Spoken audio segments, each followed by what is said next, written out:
Welcome to the Burn Bootcamp podcast. I'm your host, Morgan Klein, co-founder and CEO, along with my husband and company visionary, Devan Klein. And together, with our amazing team, we are going to help you push past your limits, not just physically in our gyms, but right here, mentally, emotionally, and spiritually on the Burn Bootcamp podcast. Together, we will take on challenges and break through barriers to transform into the best possible version of ourselves. We are more than a gym. We are a community. Your community. Let's go, Burn Nation.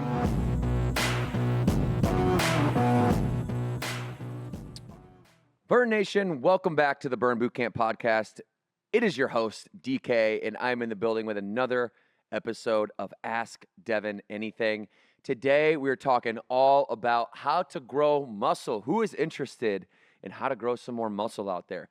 Listen, muscle comes in many forms. What we're really talking about is the skeletal muscle today. That's the muscle that moves your bones, okay? You got these levers, these things called your bones, and then you have these joints, all right? And they don't move without muscle. We're not talking about heart muscle today. We're not talking about, any smooth muscle. We're talking about skeletal muscle, all right? Getting strong.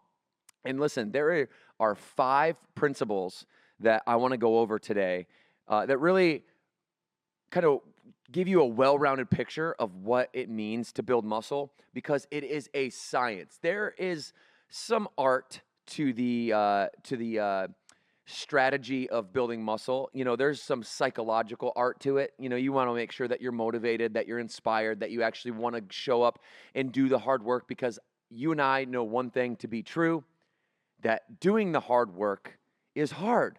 But when we do the hard work, it actually really does work. I'm in the gym 5 or 6 times every single week, and I have lived by these principles, literally, you guys, since I was a young teenager. I was a baseball player, as most of you know, and it was my job to gain muscle as a teenager because I had all the Division I coaches looking at me saying, "Hey, kid, you have a good arm, but you are about 155 pounds soaking wet, and you need to gain some muscle if you want to go play Division I baseball." And I was super motivated psychologically. I wanted to get out of the home that I was in because it wasn't pretty. And we won't go there today, but I talk about that often, and you may or may not know. But stick around if you do want to know the story, because my personal story kind of pops up here and there throughout the Burn Bootcamp podcast.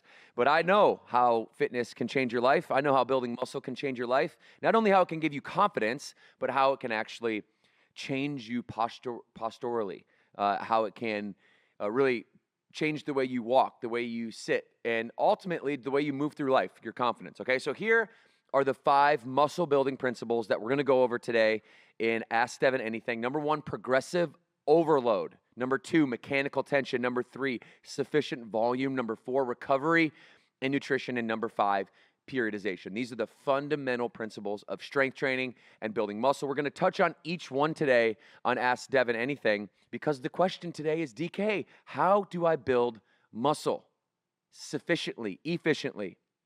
Okay? And there is, like I said, 2 sides of it: the physical side, the more scientific side, and the art side. But we're going to talk all about the scientific side today. And we're going to start with number 1, which is progressive overload. What does it mean to have progressive overload? This basically means that your muscles are exposed to an increasing amount of stress over time. Now, this word stress is a buzzword now today because the internet, hey, it's got it all wrong. The internet always rewards the bad behaviors, and it doesn't reward the good behaviors. All right, so all the viral videos talk about stress being this bad thing, and all your cortisol levels, and how the cortisol is the muscle-eating hormone, and all these things. And okay, yes, there is some truth to that. We talk about that in the previous episode. But what's really important is to know that there is a difference between micro voluntary controlled stress, which is progressive overload, and involuntary uncontrollable stress for prolonged periods of time where your cortisol is elevated for, days on end. That's not good. Okay, what we want is acute pops of cortisol that's going to be correlated with those pops of stress that we need to. That's the signal to the muscle to increase in size and increase in strength. And okay, so The muscle is only going to adapt to a challenge. That's a key here. You have to challenge your muscle. Sometimes people will ask me, DK, why do we only have 10-pound weights or more in Burn Boot Camp? And this is the exact reason. I made a post a while back, and it was a throwback from a time where I actually, a member had walked in, and this was a member that I had knew really well, and we had a good relationship, and so we could banter back and forth, and I could make fun of her a little bit. And she brought in these kind of pink or purple neoprene dumbbells, like the little ones you might see in like a class at a gym, on the rack, and they're like, no one ever touches it. Okay, so those were brought into the gym, and they ended up taped to the duct tape to the ceiling. And this was a funny joke at the time, but I made a post about it, and then a handful of people were all up in arms about, me, discounting the fact that weight less than 10 pounds is efficient. And I still remain steadfast and strong in my disagreement with that approach. Why? Because if you have a water jug, your water jug weighs 8 pounds. All right, to close a car door is 15 pounds of pressure. So we need to practice harder than we play in life if we want to be functional. Okay, functional training, that's the reason that we're going to even talk about aggressive overload in the first place, okay? So the muscle only adapts to the challenge. So you need to lift things in your training that are heavier than the things that you lift in your life. Do you guys follow me? Make sense? Say yes. All right. So we got to increase this stress over time, and this can be achieved by adding weight, increasing the reps or the sets or volume, which we're going to talk about in a little bit. You can have resistance bands. That is also weight, all right, in a sense. The thing I love about resistance bands and why we use them at Burn is because as you contract the band, let's just say in a bicep curl, because you can see my arm here, as you contract the band, the tension becomes more the further you go in that contraction, right? So it's a variable increase in your tension. Time under tension, TUT, is a concept that I want all of you to write down. Write that down. Unless you're driving, think about it. TUT, time under tension. What does this mean, time under tension? This means we need to isolate our muscle in a contracted position, or have a really eccentric and really slow eccentric and concentric motion, so that the seconds that our muscle is under that stress is increased, because that is going to be how the muscle adapts. That's another way to challenge your muscle. All right, and then one other thing, and you're going to see this in our strength days at Burn, is you're going to reduce the rest times, okay, in between your muscle. Muscular endurance says go, go, go, go, go. Hypertrophy, okay, which is just the opposite of atrophy. You guys have heard of atrophy. As you get older, you lose muscle. You guys have heard of that before? Well, atrophy and hypertrophy are opposites. So hypertrophy means maximal gain of muscle, while atrophy means the diminishment of muscle fibers. And by the way, muscle fibers are just muscle cells. It's the exact same thing. The reason they call them fibers is because they look long. They're like long. Muscle cells are long. Okay, so why does this matter? Overload, okay? Overload is going to trigger your body's what's called anabolic response. Anabolic means build. Catabolic means break down. So we want to trigger the anabolic response, the response for through this challenge for our body, our motor neuron network. We have upper motor neurons, lower motor neurons. Okay, our brain and our spinal cord, those two things, the upper motor neuron network, then sends signals to the lower motor neuron network, which is your spinal cord, out to your muscles. Okay, so you have these, and what we can do is condition ourselves called what's the term again? Neuroadaptation. So it's neuroadaptation. When you are challenging your muscle with this progressive overload, you're going to get more efficient. Your body's your muscles aren't only going to adapt because of this stress. Your response time, your efficiency of that motor neuron network, that brain to muscle connection, that's going to get better too. Okay, and so we want to activate. We want to add weight. We want to increase our sets and reps. We want to create time under tension, and we want to also reduce we want to vary our rest times to reduce it sometimes, but also to increase it sometimes so that we can lift more weight. Make sense on that one? Okay, so that's really number one, progressive overload. Let's talk about number two, mechanical tension. This is my favorite one. Maybe this one should have been number one, but it's probably not the most important. Progressive overload is the one I want to talk about first, but mechanical tension is my favorite one. Why? Because people think that dietary protein is what builds muscle, and that's the cascading effect, and dietary protein really does help maximize muscle protein synthesis or the mechanism of building muscle in your body. But mechanical tension is the primary driver, okay? It's the primary driver. This is the tension, okay? This is like the signal that creates this growth response. So number one, when you are working through progressive overload, what you're doing is you're increasing the mechanical tension over time. High tension through heavy loads, slow, contracted, controlled movements, especially on the eccentric motion. Okay, this is the most powerful driver of that term we talked about, hypertrophy, the opposite of atrophy, is the slow, controlled, eccentric motion.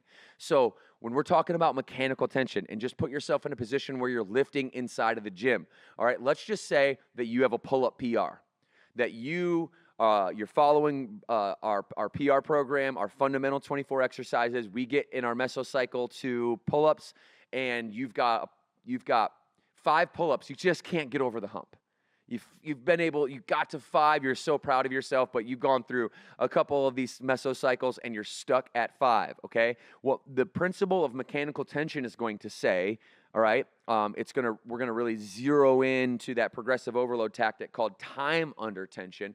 Instead of trying to just get another rep, mechanical tension is going to say, hey, for those 5 repetitions, what I want you to do, instead of just going after them one after another with that same kind of 1 up in the contraction, 0 time at the top, 1 down in the eccentric movement. So, 1 second up, 1 second down. What we're going to say is explode up, hold it at the top, time under tension for 1 second, and lower down nice and slow in that eccentric motion for 3 seconds.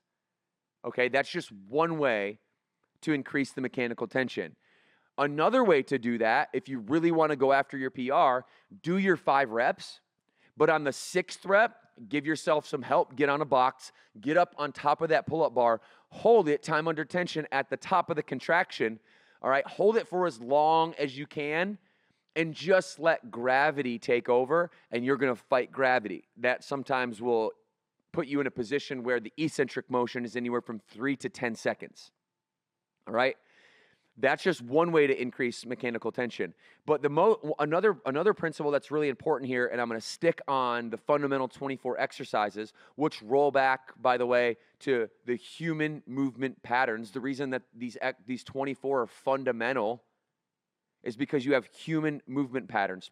They're like, I'm not going to name them all, but push, pull, lunge, squat, hinge, agility, carry, balance. All these, there's 12 human movement patterns.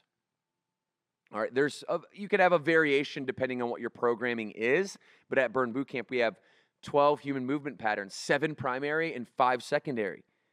And in most of these, if not all of these, you have a compound lift.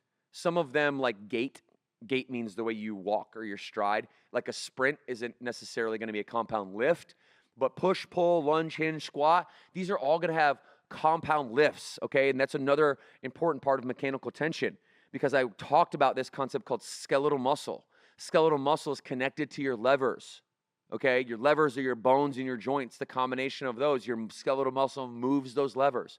When we talk about 2 lever movements, we're talking about compound movements, okay? This is deadlift. This is squat. This is any time that you have 2 joints working together to produce force. Okay? I want compound lifts in full range of motion. That's where your mechanical tension, these eccentric motions that I'm talking about, that's where I really want you to zero in. Does that make sense? So when we're talking about pull-ups, right, 2 lever movement. When we're talking about squats, 2 lever movement. If you want to get stronger, full range of motion is important. But what's more important on top of that full range of motion is to increase the mechanical tension. The best way to do that is to go slow and controlled through the eccentric motion. And you can even get to the point where you do what's called an isometric pause. That just means a pause at the bottom of that rep, so that you are, again, increasing the time under tension. That's just a next level way for you to vary your tempo. We call it, you're going to vary your tempo. So why does this matter? Because tension is what it's going to do. We talked about these muscle fibers or these muscle cells. It's the same exact thing. We talked about that. What that's going to do is deform these muscle fibers or break them down, tear them down. And it's going to trigger, again, that anabolic signaling. The anabolic is build. The catabolic is breakdown. There's the mTOR pathway. You don't need to know what that is, and I'm not here to teach you the science behind it, but that's the signaling pathway that's the anabolic signaling pathway, is the mTOR pathway. So when you're doing all this mechanical tension, what you're really doing at the cellular level is signaling these types of pathways that are going to cause these muscle fibers to break down. And then through dietary protein, because that's not how you build muscle, it is the recovery mechanism, which is going to be number 4 on our list today. The recovery mechanism of dietary protein is going to be what helps increase MPS, muscle protein synthesis, at that cellular level so that you can repair and rebuild these muscle fibers. All right, make sense? Say yes. So eating protein isn't going to get you jacked. That's basically what I'm saying. And even if you are insufficient in protein and you have proper mechanical tension and progressive overload, you're still going to gain muscle. You're still going to increase that anabolic pathway. You're just not going to maximize it unless you have that good nutrition and that good recovery. Make sense? All right. Number 3, volume. We always talk about volume at Burn. What is volume? It's very easy. There's a calculation. All right, sets times reps times load equals volume. So you take your sets. I'm going to do 3 sets of this squat exercise. I'm going to take 10 repetitions, and then I'm going to take my load. Let's just say I'm back squatting my body weight, which for me is just 185 pounds. So my 3 sets times my 10 reps times my 185 pounds, that's my volume. So you want to talk about how to get stronger, how to gain strength. Back to the question, DK, what is strength training? What are the principles of this? It's a science. We're going to talk in other podcasts again about the art, the psychology, the craft of staying inspired and motivated to actually do all this hard work. But the science is the science is the science is the science. It's been here since I was a 15, 16, 17-year-old young man going through bigger, faster, stronger, with your VP of Fitness, Matt Morris, at Lakeview High School. It's been here way before that when Arnold Schwarzenegger won all the Mr. Olympias. It's been here even before that. It's been around as long as strength training was invented. The human biology, physiology has not changed. The science, I know strength training's hot right now. I know companies are overcorrecting and trainers are overcorrecting and tripling down on strength and because they, hadn't talked about it in 10 years and they've been all conditioning heavy and VO2 max heavy and lactate threshold heavy. And now they're course correcting and talking a lot about strength training, which is fine and great. And I love that, but we're not going to ditch conditioning because this podcast is about strength, but conditioning is just as important for your longevity, for your heart health, for your brain health. But again, we're talking about skeletal muscle. So we need to talk about volume. Basically, what volume means is you need enough total work to grow. You got to have the total work. Because if you ain't putting the work in, it ain't going to happen. You can't just read about push-ups and get stronger. You got to do the work. I think Matt walked in. Matt, you just walked in the building. Matt talks about, he's about to do the burn on demand here in a moment after I'm done recording this podcast. And we talk about brick by brick. Brick by brick. What that means is you show up every day, you lay down one beautiful, well-placed brick by doing the actual work. Okay, so now let's talk about what that means. Here's a guideline for you. This is going to be baked into the Burn Bootcamp protocols. So if you're a member at Burn, this is for your education and your knowledge. And if you're not a member at Burn, then I want you to start thinking about the total volume this way if you're trying to get stronger. You want about 10 to 20 sets per muscle group per week. That's the way we want to think about it. 10 to 20 sets per muscle group per week. All right? You want these moderate loads for hypertrophy. You don't want a 1 RM, which is a 1 rep max. All right? You don't want a 3 RM, which is a 3 rep max, or a 5 RM, which is a 5 rep max. We want to be between 8 and 15 repetitions per set. The key is physical failure, not mental failure. Do you guys hear me on this one? Are you guys listening to me on this one? Failure in the gym is something we should be chasing, but it's not psychological failure. It's physical failure. When you physically can't do the reps anymore and you're in between that 8 and 15 rep range, that is where you're going to gain the most amount of muscle, because that's where hypertrophy will be maximized. Optimal hypertrophy is 10 to 20 sets per muscle group per week, 8 to 15 reps on every single set to absolute failure. All right? Now, should you go to failure on every exercise all the time? We believe that in those human movement patterns, those 12 movement patterns, there are 24 fundamental exercises here at Burn. We believe that those are the exercises you need to zero in on and go to absolute failure, to the exact definition of absolute failure. Now, some other things like shoulder flies, maybe rolling Arnold shoulder presses, maybe a couple other exercises where it's like single lever movements, not compound movements. You're going to want to leave some reps in reserve. That's okay. You don't need to go to failure on everything all the time. But this is how we strategically gain muscle, is really concentrating, okay? And then the last recommendation I'll give here is about 2 to 3 training sessions per muscle per week. Okay, so 10 to 20 sets, but breaking those 10 to 20 sets up into 2 to 3 training sessions per muscle per week. Why? Because we need to tear down those muscle fibers. We need to deform those muscle fibers.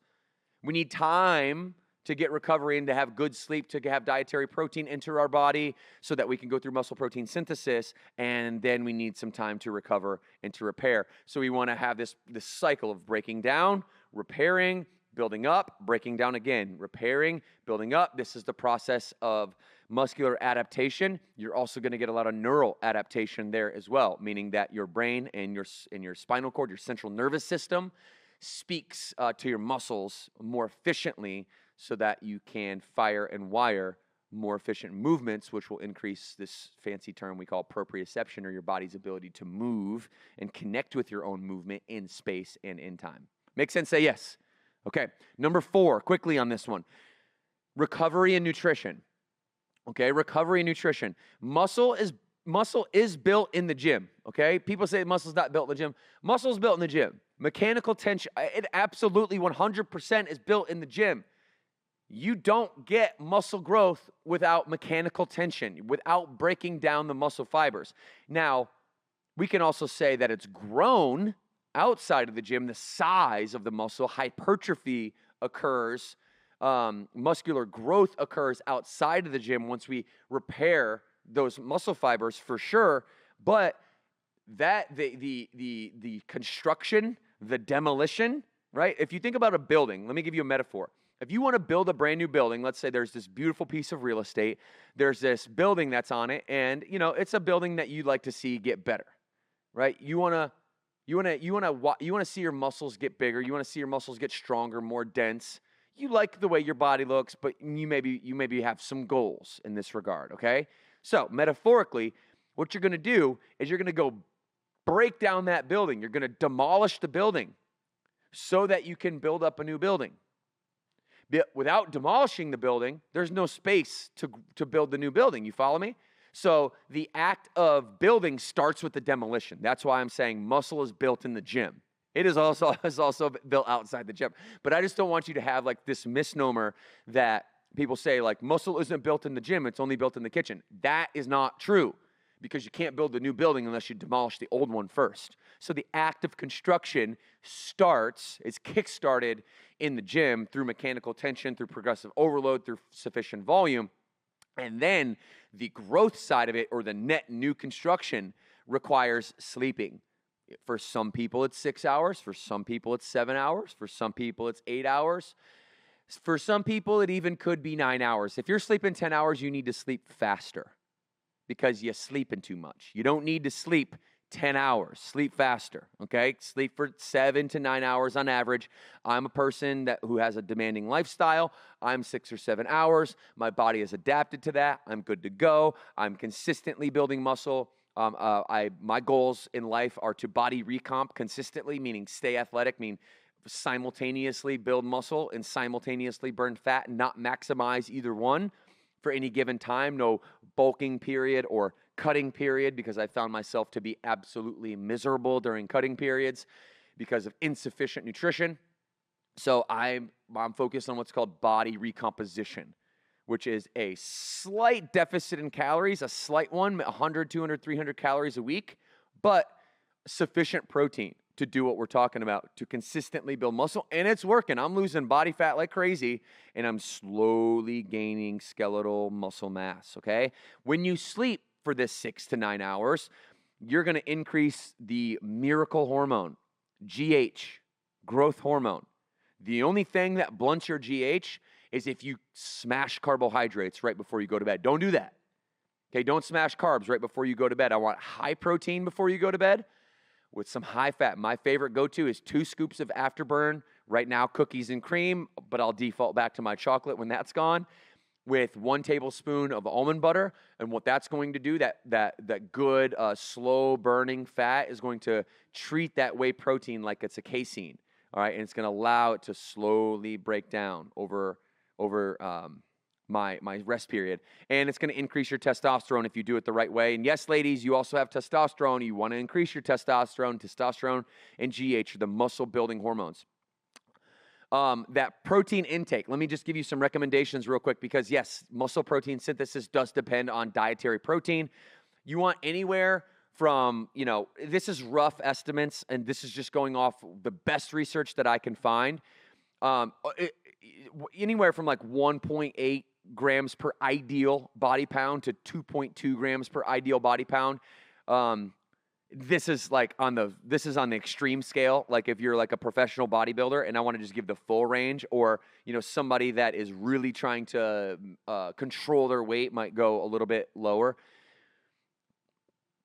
Let me actually restate that, because that's in kilograms per day. Let me not confuse you guys. So let me convert that. So in grams per day, so it's going to be anywhere from 1.6 grams per body pound per day up to, 0.6 grams per body pound per day up to 1.5. So that's like the American metric scale. Like oftentimes when we talk about grams in protein, it's kilogram based. So if you're in kilograms, it's 1.6 to 2.2. If you're in grams, it's more like 0.7, 0.8 to like 1.2, 1.5, somewhere in there, just to give both of you guys, depending on your metric scale, a proper scale there, okay? Hopefully that's not confusing, but what I'm really saying is that your protein intake is, it's very, very hard to eat too much protein. It's very hard to eat too much protein. Your body has this process called muscle protein synthesis, but the biochemical relationship in your body, like your enzymes also like everything is made of protein. So it's very hard to eat too much protein. And if you do eat too much protein, it goes through this process called glycolysis, which basically takes the protein and converts it into sugar, converts it into glycogen, not sugar, but it would convert it into glycogen and store it away as if it were a carbohydrate breaking down and storing it into glycogen. So you're going to use that protein in reserve to finish off your muscle glycogen and then your liver glycogen. Makes sense? Say yes. Okay. And then also, like, we're talking about central nervous system here, and the protein in this combination of sleep is also going to help you have a healthy central nervous system and decrease your muscular fatigue. All right, so just some nuggets on recovery nutrition. And then lastly, number 5, to round this podcast out today, periodization. Okay, periodization, or phases. You want to go through phases, okay, because results don't come from what you do one time. Results are going to come from what you do consistently over time. This really matters, okay, because muscle growth is not an overnight phenomenon. Muscle growth is slow, it's adaptive, and periodization is going to align your physiology, okay, the physical biology. It's going to align that to the consistent, continuous pursuit of results over time, brick by brick by brick. Do the work every single day. Long-term growth requires a few principles. So if you're interested in muscle building, then you must inherently also understand that this isn't going to happen overnight. And by the way, in my humble opinion, as your personal trainer, everybody, every human should have their number one goal be strength training, right? And a close second is conditioning, or how long you can sustain performance in a given workout. One's for longevity of posture, one's for longevity of overall health and heart, health and brain. But you need this potent combination of both of these things. But the long-term growth requires you to have this mindset of, I'm going to build muscle brick by brick, long-term over time, which is going to require this periodization ideology, which in burn is called mesocycles. In 2025, we have 9 mesocycles. Each mesocycle has 2 to 3 fundamental 24 exercises that we focus on breaking our PR, our personal record in. Okay, these are the exercises that we all should really be focused on, that we should go to failure, that we should go to absolute failure on. And these structured phases are what's going to, and if you really like break the mesocycles down, this is what's going to be the science behind the consistency and periodization. And what it really is, if you're just taking it on, like, if you were to make a formula for, like, Devan, what is a mesocycle? It's a hypertrophy phase in which you work to increase volume over time, and then there's a deload phase. So there's these concentrated exercises. We work on hypertrophy, okay? We stay in that rep range no matter what. As we go through hypertrophy, that 8 to 15 rep range, we're increasing, okay? Progressive overload, we're increasing the load, okay? Which then, what then that does is puts us in this strength kind of, it gets us to this maximal strength. I'm still in hypertrophy, but I'm loading up my weights, okay? And then you go into the next mesocycle, which is a deload phase on the exercises we just did last mesocycle. Does that make sense? That's basically it. So hypertrophy, building up the strength in hypertrophy, to deload. That's the structure of a mesocycle. And the second principle of periodization is you're going to track these weights. So next time you hear a PR and burn, if you're a member, or if you're listening to this, you're not a member, and you're wanting to say, how do I build muscle faster? Well, you can't manage what you don't measure. I want everybody to say this with me right now. Love my numbers. Love my numbers. You say it again. Love my numbers. You got to fall in love with the numbers. I don't want you to fall in love with the scale. Ditch the scale. Take a sledgehammer to your scale. Bash that thing into pieces. It's an irrelevant number for me. It's irrelevant. What's most relevant is your confidence. The number one prerequisite to confidence is, am I getting stronger? Can I feel myself making strength gains in the gym? Can I not just feel myself making strength gains, but am I actually making strength gains in the gym? Is my volume increasing? Okay, remember that? Remember the formula to volume? My sets times my reps times my load. Is my volume going up? Am I getting stronger? Am I tracking my progress through weights, through my sets, through my reps? Remember, always keeping some reps in reserve. Okay, and the last thing, guys, it's very simple. You hear this all the time. Stay consistent. Show up every day for months and not days. Okay, for months and not days. Why does this matter? Again, muscle growth, it's slow, it's adaptive, and you have to be consistent over time, okay? So, you asked Devan, and that's the answer. These 5 periods. It's how do you gain muscle? What is the science behind gaining muscle? It's progressive overload, mechanical tension, sufficient volume, recovery and nutrition, and periodization. These 5 things are the science. I just broke all of them down right here for you. Each one of them has a real implication on your results. All right, so you need all 5, put all 5 of these together on your own, or come to Burn Bootcamp, because the way we design our protocols, the way we design our mesocycles, our human movement patterns, our fundamental 24 exercises, and the personal records of those exercises, it's all baked into all 5 of these principles are baked in already to the Burn Bootcamp protocol. So if you're a member, this is just some education for you to know exactly why you should show up. We believe that when you're educated, you ultimately don't need us, but you're going to want us, because it's so much more simple just to show up, do the work, lay the brick, focus on the consistency. Let us take care of the rest, everybody, okay? Thank you for listening to this. If you loved this episode, if this was helpful to you, you know somebody in your life that wants to build muscle, they want to gain more confidence, they're just getting into fitness, they're really hungry to learn more.